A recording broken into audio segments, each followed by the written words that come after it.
Hey guys, what's up? My name is Breaker, and today I quickly want to talk about the 5 most important things when you are playing ESEA or when you're considering to start playing ESEA. Now, for those of you who don't know, ESEA is a paid matchmaking alternative. You pay $6 per month and you get to play on 128 tick servers together with usually all the good players, and just the environment is a lot more competitive than in matchmaking competitive. However, there are a few things to keep in mind if you want to have a good experience on ESEA.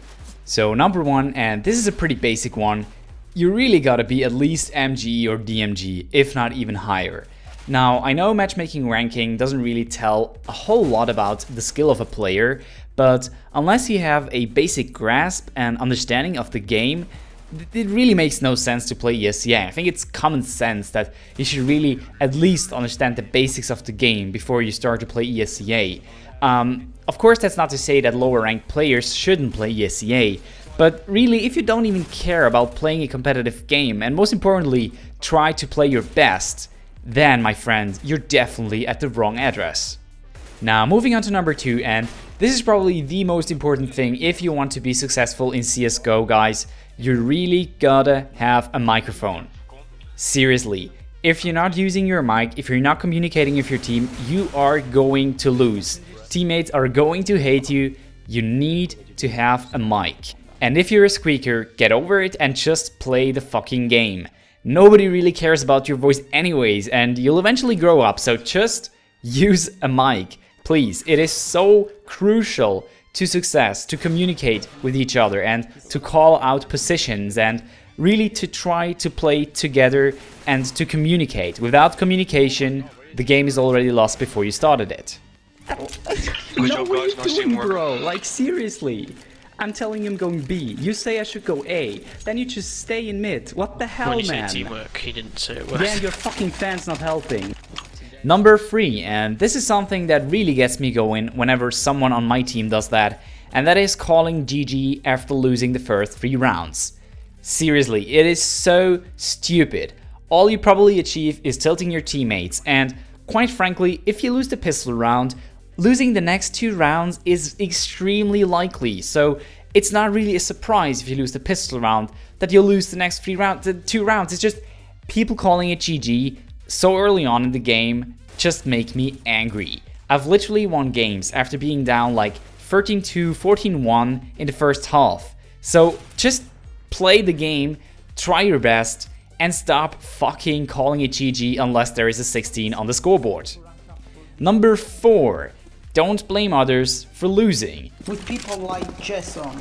Really, it doesn't help anyone. It's not helping you, it's not helping your team, and most importantly, it's not helping the person who is underperforming that day. Maybe he's just having a bad day. Maybe he just had a little bit of bad luck. The worst thing you can do in that situation is blame them for losing the game, because they will obviously perform even worse. Next time you see someone underperforming, try to make them feel a little bit more comfortable. Maybe say, nice try, you're gonna get it next round. Or let them play an easy role where they can get some easy frags maybe, so that they can actually feel better about themselves, instead of making them feel even worse. Of course, if they play on purpose shit, or are just toxic assholes, simply dot block them and move on. Number 5. One of the most common things I observe in ESEA is people worrying about their RWS, aka the round win share. Now, that's just a silly thing to do. I've had games where I went with a 0 dot something RWS against games where I went with a 17 RWS. It really doesn't tell anything about the skill of a player. All it says is whether you've helped to win the round or not. It's that simple, just don't worry about it. It's not important. All that's actually important is whether you're gonna win or lose. So that's it, those are my 5 tips on how to have a better experience on ESEA. If all of the players would actually follow these guidelines, we'd probably have a better world, but that's probably not very realistic, so maybe just try to follow these guidelines yourself, I guess, and then maybe others will also follow your lead. But if you want to play ESEA, there is a ref link in the description below. I do get rewarded for people signing up through this ref link and actually paying ESEA, so This is not a sponsored message or anything, but if you want to give me something back for the videos I produce, then definitely sign up for this link and I'll be a happy chap. So that's it for today's video. Tell me your ESEA experience in the description below, and whilst you're at it, leave me a like if you liked this video, or a dislike if you didn't. Thanks for watching, have a wonderful day, and until the next one. Cheers!